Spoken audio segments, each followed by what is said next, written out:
Friends, कैसे हैं आप लोग। आज हम बात करने वाले हैं साल 2021 में आई एक Korean horror thriller mystery film the eighth night के बारे में। तो अगर आप हमारे चैनल पर नए हैं तो चैनल को सब्सक्राइब करके बेल आइकॉन दबाइए ऐसी और भी वीडियोस की नोटिफिकेशन पाने के लिए। तो आइए फ्रेंड्स, वीडियो की शुरुआत करते हैं। इस शुरुआत में एक नरेशन से हमें बताया जाता है कि एक बार एक डीमन हेल से अर्थ पर आकर तबाही मचाने लगता है, जिसे देखकर बुद्धा उसका पावर सोर्स यानी कि उसकी आंखें निकाल लेते हैं, जो कि ब्लैक और रेड कलर की थी। अब गॉड बुद्धा ब्लैक आई को पकड़कर एक कैस्केट में बंद कर देते हैं, पर रेड आई लगातार 7 दिनों तक रोज एक नए इंसान पर कब्जा करके भागने लगती है और 8वें दिन वो उसे भी पकड़ के कैस्केट में बंद कर देते हैं और उन दोनों आंखों को अलग अलग दिशाओं में भेज दिया जाता है। अब सीन 2005 में आता है, जहाँ किम नाम का एक आर्कियोलॉजिस्ट डेजर्ट में जाकर रेड आई वाले कैस्केट को ढूंढ लेता है। वो सभी को साबित करना चाहता था कि वंचित सूत्र की कहानी असली है, लेकिन कई सालों तक रिसर्च चलती है और कुछ भी सामने नहीं आ पाता, जिस वजह से किम बहुत निराश होता है। अब 14 साल बीत जाते हैं और आज सुपर मून की नाइट थी, जिस दिन चांद रेड कलर का दिखने वाला था। उसी रात किम स्पेल्स बोलकर एक रिचुअल परफॉर्म करता है और कास्केट को खोलकर उसमें अपने साथ साथ और भी कई सारा ब्लड चढ़ाता है, जिसकी वजह से रेड आई एक्टिव हो जाती है। और जैसे ही किम उसे छूता है तो ये सीन यहीं पर कट हो जाता है। इसके बाद सीन हजियोंग नाम के एक मॉन्क पर आता है, जिसे पता चल गया था कि रेड आई एक्टिव हो गई है। इसके बाद हम देखते हैं कि बुद्धा के स्टैचू के नीचे एक कैस्केट रखा हुआ था, जिसके अंदर ब्लैक आई थी, और यहीं से पहले दिन की शुरुआत होती है। अब अगले दिन हम पार्क नाम के एक आदमी को देखते हैं, जो नाम बदलकर एक कंस्ट्रक्शन बिल्डिंग में काम कर रहा होता है और असल में वो एक रिटायर मॉन्क था। जिसके बाद हम फिर से हजियोंग को देखते हैं, जिनके पास उनका सबसे प्यारा शिष्य चियोंग सुक आता है, जिसने 2 साल से उनके कहने पर मौन व्रत रखा हुआ था। अब हजियोंग उसे बुद्धा की मूर्ति के पास ले जाकर उससे पूछते हैं कि क्या उसे वो मॉन्स्टर वाली कहानी याद है, जिस पर चियोंग सुक उनसे लिखकर पूछता है कि बुद्धा ने उसे खत्म क्यों नहीं किया। तब हजियोंग उसे बताते हैं कि उसे खत्म नहीं किया जा सकता है और एक दिन ऐसा आएगा जिस दिन डीमन आई को इंसान की मदद मिल जाएगी और वो फ्री होकर 7 दिनों में 7 जानों पर कब्जा कर लेगी और किसी तरह दूसरी डीमन आई तक पहुंच जाएगी और 8वें दिन पूरी दुनिया हेल में बदल जाएगी। पर अगर हम उस 7 सोल्स में से किसी एक को मार दे तो इस सब को होने से रोका जा सकता है।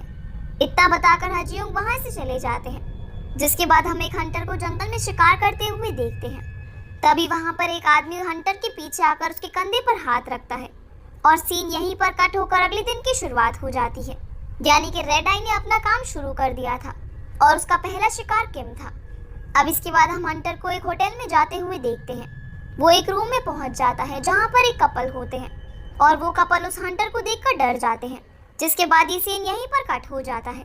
वहीं दूसरी तरफ हम चियोंग सुक को देखते हैं, जो एक डरावना सपना देखकर अचानक से उठ जाता है।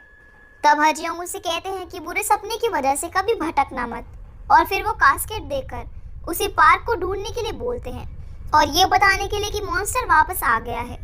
अब जब सुबह होती है तो चियोंग सुक को पता चलता है कि हजियोंग की मौत हो चुकी है। वहीं दूसरी तरफ हम एक डिटेक्टिव को देखते हैं, जो उस होटल में जाता है क्योंकि वहां पर मर्डर हो गया था और अब 3rd डे चालू हो गया था।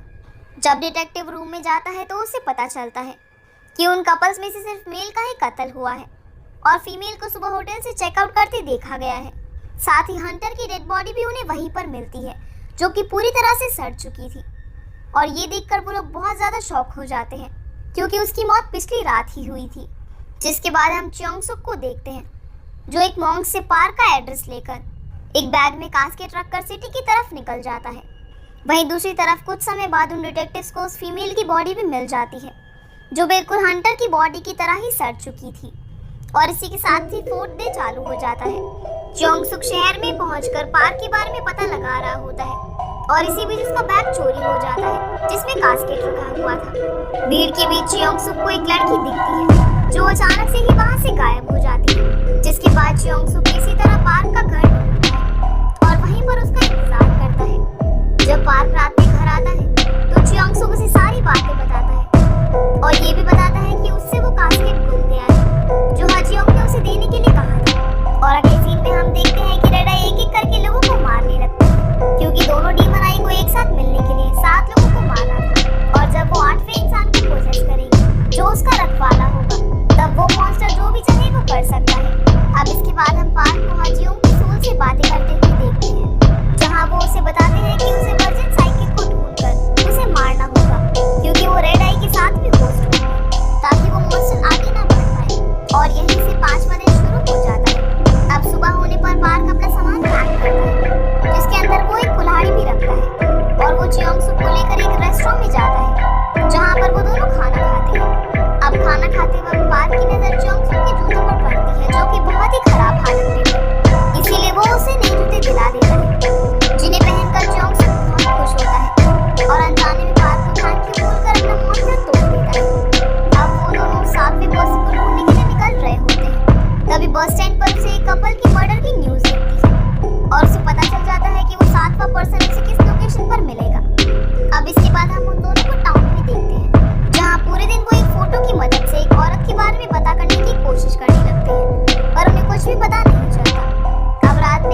गाड़ी रखी थी।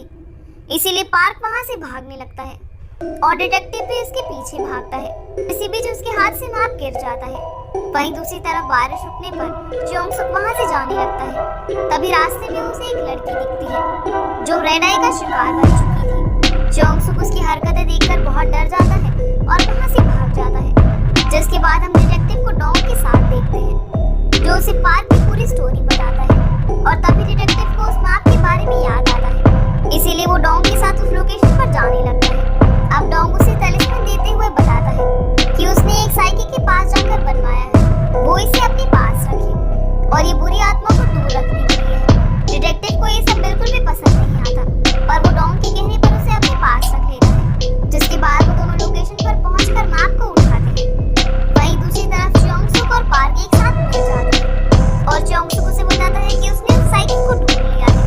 वो उसे उसका एड्रेस बताता है और साथ ही उस लड़की के बारे में भी बताता है जो रेड आई से पूरी तरह से पोजेस्ड हो चुकी थी। अब इन सभी बातों को सुनकर पार्क उसे वापस जाने को बोलता है, पर चोंग सुक जाने से मना कर देता है। तब पार्क उसे बोलता है कि उसे उस साइकिल का मर्डर करना है और ये सुनकर चोंग सुक डर जाता है। अब पार्क ही जाता है। चोंग सुक एरन के घर की तरफ बढ़ने लगता है और डिटेक्टिव भी मैप पर मार्क लोकेशन की मदद से वहां पर पहुंच जाता है। तभी डॉग उसे कॉल करके बताता है कि जितने भी लोग अभी तक मरे हैं वो सभी एक मेडिटेशन ग्रुप में थे और अब बस 2 लोग ही उनमें से जिंदा हैं, जिसमें से एक तो वो साइकिक है जिसके पास डॉग को तलिस्मान बनवाने गया था और दूसरी एक लड़की जिसकी मिसिंग रिपोर्ट अभी दर्ज हुई है।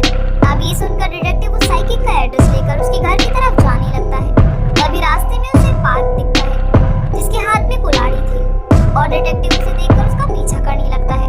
पर चोंग सुक उन दोनों से पहले वहां पहुंचकर उस लड़की को अपने साथ ले जाता है। अब जैसे ही पार्क वहां पहुंचता है तो वहां उसे कोई नहीं मिलता, पर जैसे ही वो एक रूम का दरवाजा खोलता है तो वहां पर उसे कोई मिलता है जिसका पूरा चेहरा ढका हुआ था। पर उसी समय वहां पर डिटेक्टिव आ जाता है और वो दोनों आपस में लड़ने लगते हैं। तभी वहां पर वही लड़की आ जाती है, उसी की मिसिंग रिपोर्ट लिखी हुई थी और वो डिटेक्टिव को उठाकर दूर पटक देती है जिससे वो बेहोश हो जाता है और इसके बाद वो वहां से जाने लगती है। अब पार्क उसे देखकर कुल्हाड़ी उठाता है और अपने खून से उस पर बुद्धा का चैंट लिखता है और उसे मारने के लिए भागता है। पर रास्ते में वो लड़की डॉग से उसे बचाने के लिए बोलती है, जिस पर डॉग पार्क को गन पॉइंट पर ले लेता है। तभी वो लड़की पीछे से डॉग पर हमला कर देती है और उसके बाद रेड डीमन आई उस लड़की के शरीर से डॉग के शरीर में ट्रांसफर हो जाती है। अब डॉग और पार्क में लड़ाई होने लगती है और डॉग उसे उठाकर पटक देता है। तभी वहां पर 2 पुलिस वाले आ जाते हैं। इसी बीच मौका देखकर पार्क वहां से भाग जाता है। वहीं हम चोंग सुक को देखते हैं जो एरन के साथ अपने माउंट टेम्पल वापस जाने लगता है और यहीं से 7वां दिन शुरू हो जाता है। अब हम पार्क को देखते हैं जो भागता हुआ बस स्टैंड पर पहुंचकर माउंट टेम्पल जाने की टिकट मांगता है, लेकिन अगले बस 3 घंटे बाद जाने वाली थी। इसीलिए वो वहीं पर बैठकर इंतजार करने लगता है जहाँ उसे हाजियों की स्पिरिट बताती है कि अगर तुम्हें इस डीमन को खत्म करने के लिए जान भी देनी पड़े तो घबराना मत। जिसके बाद वो उसे गाइड करते हैं जहाँ से 8वें दिन की शुरुआत होती है। अब जैसे ही 3 घंटे बीतते हैं तो पार्क टिकट खरीदकर माउंट टेम्पल जाने के लिए निकल पड़ता है। वहीं हम डॉग को देखते हैं और वो भी ग्वांजियो यानी कि माउंट टेम्पल पहुंच जाता है जहाँ वो हाजियों की डेड बॉडी के पास जाकर कुछ नहीं कर पाए। वहीं अगले सुबह चोंग सुक एरन को लेकर जंगल में पहुंच जाते हैं और वो लोग रास्ते में घर में रुककर आराम करने लगते हैं। वहीं डिटेक्टिव को डॉग के गायब होने का पता चलता है तो वो साइकिल के पास पूछताछ करने के लिए जाता है। अब यहाँ पर हमें पता चलता है कि वर्जिन साइकिल को थी ना कि एरन। वो एक गोस्ट है जिसने अपनी लाइफ में बहुत टॉर्चर सहा था, पर बाद में किम ने उसे अडॉप्ट कर लिया और बहुत प्यार किया। पर एक दिन उसने उसे रेड आई के बारे में बताया जिसे खोलने के लिए उसे एक वर्जिन औरत का सैक्रिफाइस चाहिए और वो दोनों डीमन आई को एक करने में एक हेल्पिंग हैंड का काम करेगी। अब क्योंकि एरन किम को बहुत प्यार करती है इसीलिए उसने अपना सैक्रिफाइस दे दिया, जिसके बाद से ही रेड आई अपने काम पर लग गई। किम ने उस रेड आई को खोलने के लिए एक मेडिटेशन ग्रुप को स्टार्ट किया और वहीं पर एरन उसे मिला। किम ने मेडिटेशन ग्रुप के लोगों के ब्लड सैंपल्स कलेक्ट किए, जिसके बाद उसने उन सैंपल्स को रेड आई को ओपन करने के लिए इस्तेमाल किया। इसीलिए एक एक करके रेड आई उन सभी लोगों को मार रही है। वो उसे ये भी बताती है कि एरन ने उसके घर आकर उससे कहा कि वो उसे मरने से बचा सकती है, क्योंकि किम ने उसका ब्लड सैंपल भी रेड आई को ओपन करने के लिए इस्तेमाल किया था। इसीलिए जब डोंग तलिस्मान बनवाने के लिए उसके घर आता है तब वो साइकिक उसका ब्लड सैंपल कलेक्ट कर लेती है और अपने बदले डोंग को वो 7वां पर्सन बना देती है, जिसके बाद वो उसे भी गुआंगझू जाने को बोलती है क्योंकि डोंग भी वहीं पर था। वहीं दूसरी तरफ पार्क भी उस घर में पहुंच जाता है जहां पर चोंगसुक एरन के साथ था, लेकिन एरन अचानक ही वहां से गायब हो जाता है और तभी चोंगसुक नोटिस करता है कि वहां पर वही बैग है जिसके अंदर कास्केट रखा था। असल में एरन अपनी ड्यूटी पूरी कर रही थी और आखिरकार एक एसेट बनकर वो दोनों डीमन आइज को एक जगह पर ले आई, जिसके बाद हम देखते हैं कि पार्क इस रिचुअल की तैयारी करने लगता है ताकि वो डोंग को वहां बुलाकर मार सके, जिसके बाद पार्क रात में घेरे के अंदर कुछ मंत्र पढ़ने लगता है। अब कुछ ही देर में डोंग भी वहां पर आ जाता है। अब उसके अंदर आते ही चोंगसुक प्लान के अकॉर्डिंग उस घेरे को बंद कर देता है। असल में पार्क का प्लान है कि डोंग उस घेरे के अंदर आकर उसके शरीर में जाएगा और जैसे ही वो ऐसा करेगा तो चोंगसुक को बिना उसकी चिंता करे उसे कुल्हाड़ी से मार देना है। अब हम देखते हैं कि पार्क मंत्र पढ़ने लगता है, जिसे देखकर डोंग बोलता है कि उसे किसी ऐसे इंसान की तलाश है जो कास्केट की रक्षा करता हो और वो कास्केट को खोल सके, पर तुम पहले ही यहाँ से भाग गए थे, इसीलिए मुझे तुम्हारी कोई जरूरत नहीं है। अब पार्क ये सुनकर रुक जाता है, यानी कि कास्केट का असली रक्षक चोंगसुक है और क्योंकि वो घेरे के बाहर खड़ा था तो डोंग वहाँ पर एरन को बुलाता है जो उसका कोट उतार देती है जिस पर तलिस्मान बना हुआ है ताकि रेड आई उसके शरीर में दाखिल हो सके। डोंग पार्क को गन देकर बोलता है कि तुम यूजलेस हो, इसलिए अपने आप को गोली मार दो, पर पार्क उसको गोली न मारकर डोंग को गोली मार देता है, जिससे वो बहुत गुस्से में आ जाता है और पार्क पर हमला कर देता है। और इसी बीच पार्क चोंगसुक को वहाँ से भागने के लिए बोलता है, पर डोंग उसके पीछे जाने लगता है और ये देखकर पार्क भी उसके पीछे भागता है। अब जैसे ही डोंग चोंगसुक को पकड़ने वाला था तभी पार्क वहां पर आकर उस पर कुल्हाड़ी से हमला कर देता है और उसी समय डिटेक्टिव भी वहां पहुंचकर पार्क पर गोली चला देता है, जिसके बाद वो डोंग के शरीर के पास जाता है जो कि अब पूरी तरह से सूख जाता है। तभी वहां चोंगसुक आता है जो अब पूरी तरह से डीमन के कंट्रोल में था और रेड आई उसके शरीर में एंटर कर चुकी है। वो डिटेक्टिव को उठाकर दूर फेंक देता है, जिससे पेड़ की टहनी घुसने की वजह से उसकी मौत हो जाती है, जिसके बाद वो कास्केट को खोलता है। अब पार्क ये देखकर उस डीमन से कहता है कि चोंगसुक को छोड़कर मुझे ले जाओ, जिसके बाद वो डीमन पार्क को ट्रीट करने लगता है और उसे अपने सामने छोटा चोंगसुक दिखाई देता है जो उसे बोलता है कि मेरी माँ ने तुम्हारे परिवार को मारा है तो तुम उसका बदला लो और मुझे जान से मार डालो। असल में ये सब उस डीमन की चाल थी क्योंकि वो चोंगसुक को मरवाना चाहता था ताकि दोनों डीमन एक साथ मिल जाए, पर पार्क रोते हुए चोंगसुक के फेस को टच करने लगता है। तब डीमन उसे कहता है कि तुमने अपना आखिरी मौका खो दिया और इतना बोलकर डीमन उसे मारने लगता है। तभी पार्क मंत्र पढ़ने लगता है, जिस वजह से वो डीमन चोंगसुक के शरीर से बाहर निकल जाता है क्योंकि उसने चोंगसुक का फेस टच करते हुए उसके चेहरे पर बुद्धा का मंत्र लिख दिया था, जिस वजह से डीमन चोंगसुक का शरीर छोड़ देता है और अब चोंगसुक होते हुए पार्क को मार देता है, जिसकी वजह से सब पहले जैसा हो जाता है। अब मूवी के आखिर में हम चोंगसुक को डेजर्ट में देखते हैं जहाँ वो रेड आई को वापस से उसी जगह पर पहुँचा देता है जहाँ उसे एरन का वोट भी दिखाई देता है।